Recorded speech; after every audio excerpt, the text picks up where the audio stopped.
खड्गे च सुरेन्द्रे च कौशिके पाद संस्पृशि निर्विशेष मनस्काय श्री वीरस्वामिने नमः। आयारो आगम में कहा गया है, पलिच्छिन्दियाणं निकम्मदंसी। एक शब्द आया है निष्कर्मदर्शी। प्राणी कर्म यानी प्रवृत्ति करता है, वह मन से भी प्रवृत्ति करता है, वाणी से भी प्रवृत्ति करता है और शरीर से भी प्रवृत्ति करता है। जैन तत्व विद्या में योगत्रयी मन वचन और काय, मनोयोग, वचन योग और काय योग, ये 3 योग बतलाए गए हैं। तो जो प्रवृत्तिमान है वह सकर्मा है। 14वें गुणस्थान में आदमी अकर्मा बन जाता है इस संदर्भ में कि वहाँ कोई मन वचन काय की प्रवृत्ति नहीं होती, किंतु 4 अघाती कर्मों के संदर्भ में बात करें तो वह सकर्मा भी होता है।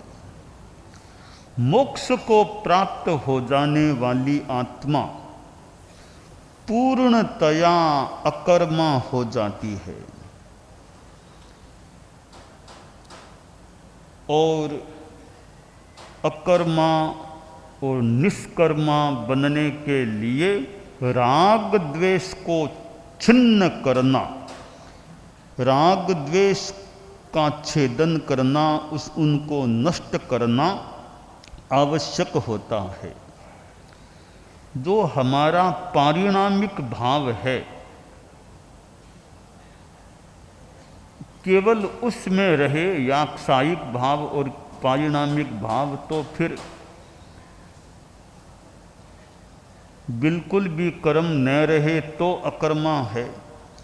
और इस अकर्म अवस्था को पाने के लिए राग द्वेष का नाश करना भी जरूरी होता है। आज कार्तिकी अमावस्या है। आज की यह तिथि एक ऐसे परमात्मा के साथ जुड़ी हुई है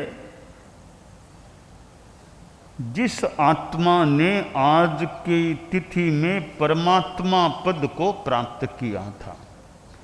आज की तिथि को यों भगवान महावीर का निर्वाण दिवस कह दें या परमात्मा बनने की तिथि भी वह मानो आज की ही है कि आज ही वे परमात्मा बने थे, सिद्धात्मा बने थे।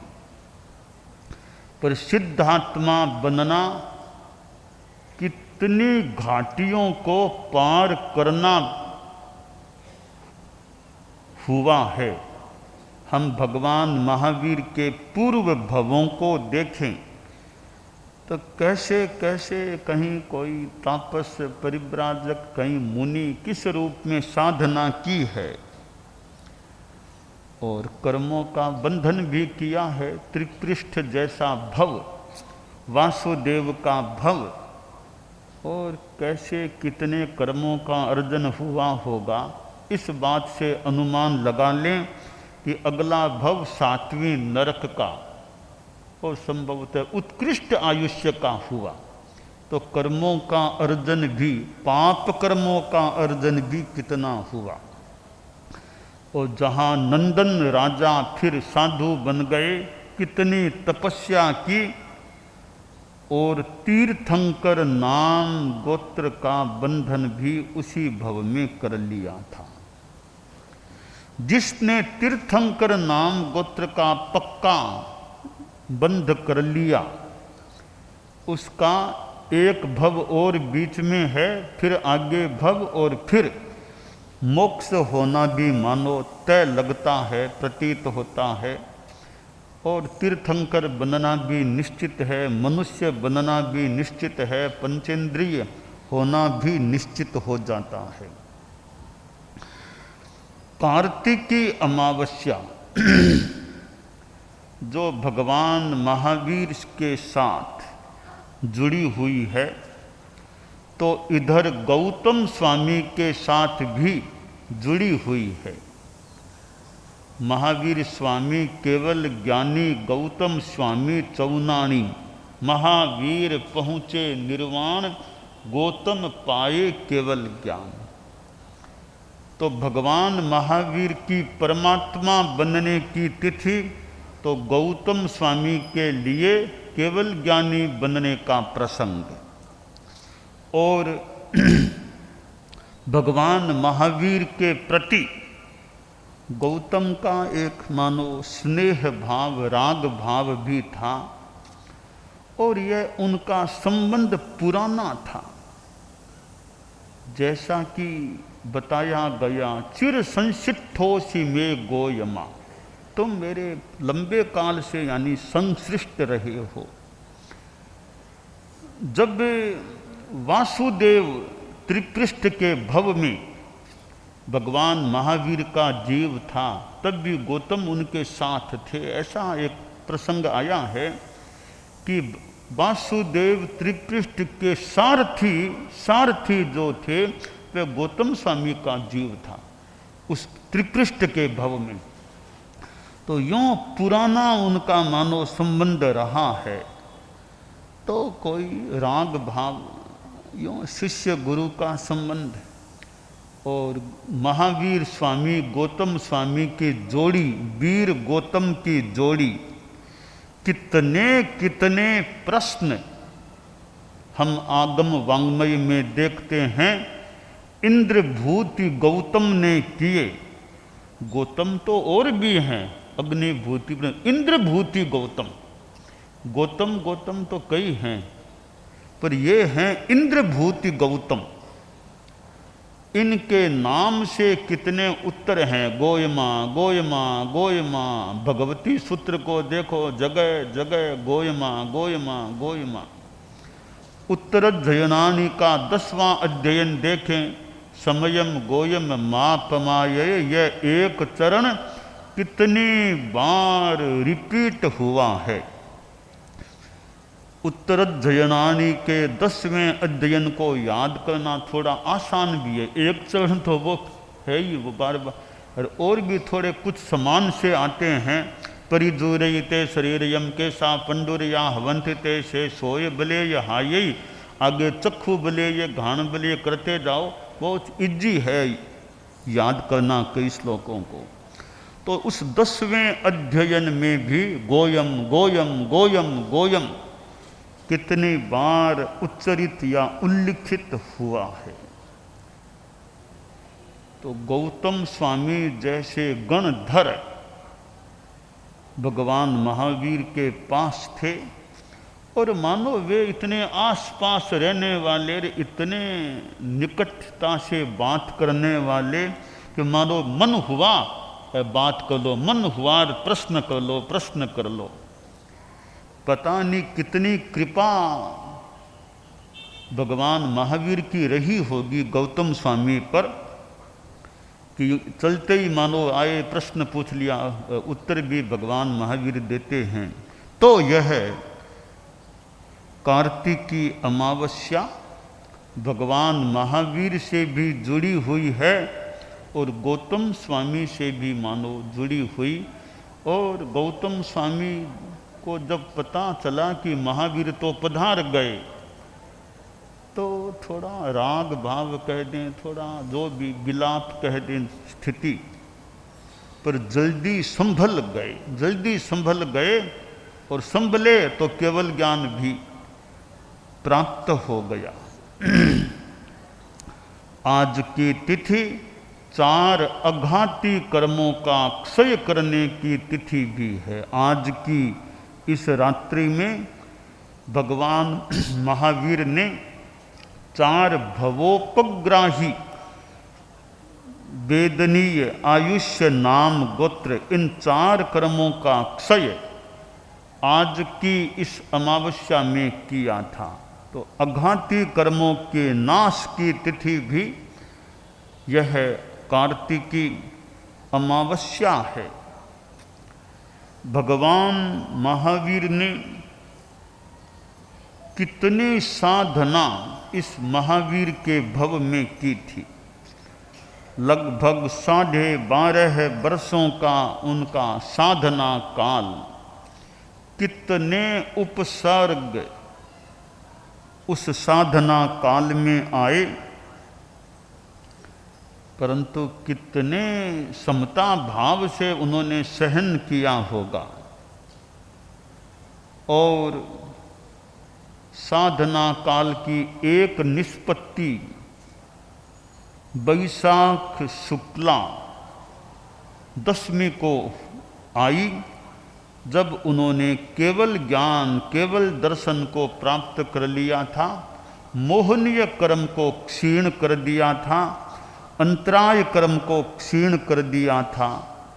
तब उनकी मानो काफी सफलता हो गई थी कि घाती कर्मों का विनाश कर दिया। और फिर उन्होंने देशना भी दी, फिर वो तीर्थंकर के रूप में भी हो गए। तो उन्होंने तीर्थंकर के रूप में कितनों का मानो कल्याण कर दिया, कितने उनके पास दीक्षित हुए होंगे। ऐसे कहते हैं 14,000 साधु, 36,000 साध्वियाँ, कुल मिला के 50,000 हो जाते हैं। 50,000 चारित्रात्माओं का होना तीर्थंकर प्रभु के मानो परिपार्श्व में आज से 2,500 करीब कुछ वर्ष और ज़्यादा पहले की बात है। यों 2550वें वर्ष का भी उपलक्ष्य है। और वह जो निर्वाण के संदर्भ में वर्ष की बात हुई थी, तो वो 2550वां माने तो आज वो वर्ष भी ऐसे संपन्न हो जाता है। और 2550वां वर्ष हमने भी थोड़ा यूँ पिछली बार कुछ बताया था कि यह कार्तिकी अमावस्या है। 2550वां निर्वाण दिवस की भी बात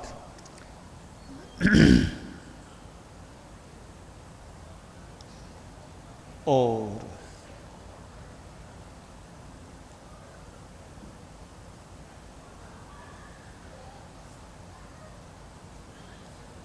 यह वर्ष 1 वर्ष अब वो संपन्न हो रहा है। और जैनम जयतु शासनम एक हमारा मानो कार्यक्रम है, और उसके अंतर्गत मानो यह भगवान महावीर का निर्वाण वर्ष 2550वें के उपलक्ष्य में, तो वह भी अब ऐसे संपन्न हम आज का दिन और मान लें, पूरा हो जाए तो संपन्न मान सकते हैं। वर्ष तो आता है चला जाता है। आज से लगभग 50 वर्ष पहले भगवान महावीर की 25वीं निर्वाण शताब्दी का प्रसंग आया था। और उस समय गुरुदेव तुलसी दिल्ली में विराजमान थे, आचार्य श्री तुलसी दिल्ली में विराजमान थे। और भी जैन शासन के कितने व्यक्तित्व उस समय दिल्ली में रहे होंगे। तो वह 25वीं निर्वाण शताब्दी, उसको अब मानो 50 वर्ष हो गए हैं। और एक जैन शासन में एक अच्छा वो अवसर आया था। और ये हमारा समण सुत्तम जैसा एक ग्रंथ, ये जैन धर्म का ध्वज और जैन प्रतीक, ये तीनों चीज़ें ऐसे कुछ जैन एकता की निशानियाँ मानी जा सकती हैं, जो संभवतः उस 25वीं निर्वाण शताब्दी के इर्द गिर्द या उस दौरान ये होने वाली चीज़ें आज भी हम देखते हैं। जैन ध्वज, पचरंगा जैन ध्वज, इधर जैन प्रतीक भी, इधर समण सुत्तम भी एक ग्रंथ सामने आया। तो यह 50 वर्ष उस निर्वाण शताब्दी के बाद, 25वीं शताब्दी के बाद अब संपन्न हो जाते हैं। और भगवान महावीर राग द्वेष विजेता थे। भगवान महावीर की साधना राग द्वेष को जीतने की भी साधना है। तो आयारों में जो कहा गया, पलिच्छिंदियाणम निक्कम दंसी, पुरुष संयम और तप के द्वारा राग द्वेष को छिन्न कर आत्मदर्शी हो जाता है। भगवान महावीर ने यह राग द्वेष क्षय की साधना भी की, कार्य किया।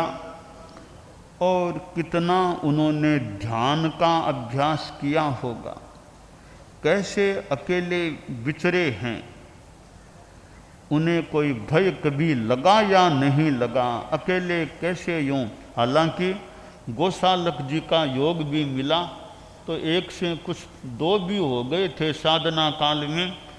और गोसालक जी का भी भगवान महावीर के जीवन के साथ थोड़ा सहगामित्व मान लें, वह भी रहा है कि साधना काल में, वरना अकेले साधना, पर गोसालक जी का भी सहगामित्व भगवान महावीर के साथ कुछ समय तक रहा है।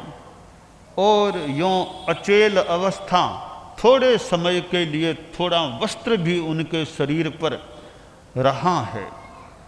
तो जीवन काल भी बहुत लंबा नहीं हुआ, लगभग 72-73 वर्ष करीब करीब मान लें, जो कि आज के युग में बहुत लंबा आयुष्य नहीं है। आज तो इतने 2500 से भी ज़्यादा समय बीतने के बाद 100 वर्ष पार के व्यक्ति भी मिलते हैं। उस संदर्भ में देखें तो भगवान महावीर का जीवन काल कोई सुदीर्घ जीवन नहीं रहा। और तीर्थंकर होते हैं, उनको ऐसे बहुत लंबा जीवन काल मानो नहीं मिलता है। तो यह जीवन काल उनका 8वें दशक में 72-73 करीब जो भी वर्षों का कालमान, और आज के दिन उनका जीवन यात्रा का क्रम भी संपन्न हो गया था। एक प्रकाश जो दुनिया में था, एक सूर्य जो मानो अध्यात्म का सूर्य दुनिया में था, वो मानो आज की रात्रि में अदृश्य हो गया। यों तो सूर्य शाम को अस्त हो जाता है, पर भगवान महावीर वाला सूर्य तो रात में अदृश्य हुआ था। तो वह एक सूर्य अदृश्य हो गया, फिर वह दीपकों का और का जो भी प्रयोग, दियों का प्रयोग, दियों का प्रकाश, तो दियों का प्रकाश दियों का है, सूर्य का प्रकाश सूर्य का होता है। फिर भी अंधेरा है तो दिया भी अपना काम कर सकता है, कि भी सूर्य नहीं तो कोई तो पीछे प्रकाश करो, चाहे थोड़ा करो, दुनिया का काम तो चलता रहे। तो एक अध्यात्म सूर्य की अदृश्यता के बाद मानो दीपकों ने प्रकाश का जिम्मा लिया और थोड़ा थोड़ा मानो प्रकाश किया। और आज तो दिए क्या, इतनी लाइटें हो गई हैं, इतना प्रकाश रात को हो जाता है। यह प्रकाश आखिर बाह्य है, जो अध्यात्म का प्रकाश है, केवल ज्ञान का जो प्रकाश है, वह प्रकाश अपने आप में एक विशिष्ट आंतरिक आध्यात्मिक प्रकाश होता है। तो परम पूज्य आचार्य श्री महाप्रज्ञ जी, जिन्होंने ये आगम वाङ्मय के कार्य में अपना इतना श्रम दान दिया है, समय दान दिया है, और ये कितनी आगम की वाणियाँ हमारे पास हैं। श्रमण महावीर जैसी पुस्तक आचार्य श्री महाप्रज्ञ जी की, और भी भगवान महावीर पुस्तक गुरुदेव तुलसी की, पुरुषोत्तम महावीर पुस्तक भी। यूँ हम अनेक पुस्तकों के माध्यम से भगवान महावीर के जीवन के बारे में जानकारियाँ प्राप्त कर सकते हैं। तो दुनिया में ऐसे महापुरुष आते हैं, रहते हैं, लोगों में चाह भी पैदा हो सकती है, वे राह भी दिखा देते हैं, कईयों में उत्साह का संचार हो सकता है, पर आखिर वे महापुरुष अलविदा मानो कह जाते हैं और विदा हो जाते हैं। तो आज की तिथि विदाई की तिथि है या मंगल भावना की तिथि है। भगवान महावीर ने आज की तिथि में मानो इस दुनिया से विदाई ली थी। नश्वर शरीर से उनकी आत्मा ने आज की रात्रि में विदाई ली थी, और वह पावापुरी का स्थान अपापा राजा हस्तिपाल और कैसे उनका निर्वाण हुआ है, तो वह इधर वैशाली नगरी जो जन्म से जुड़ा हुआ स्थान कहा जाता है। कुछ मतभेद हो सकते हैं जन्म स्थान के बारे में, कोई मतभेद, ऐसे वैशाली नगरी की बात आती है, इधर अपापा या पावापुरी का स्थान है। तो जो क्षेत्र महापुरुषों के साथ जुड़ जाते हैं, उन क्षेत्रों का भी फिर कुछ नाम चलता है।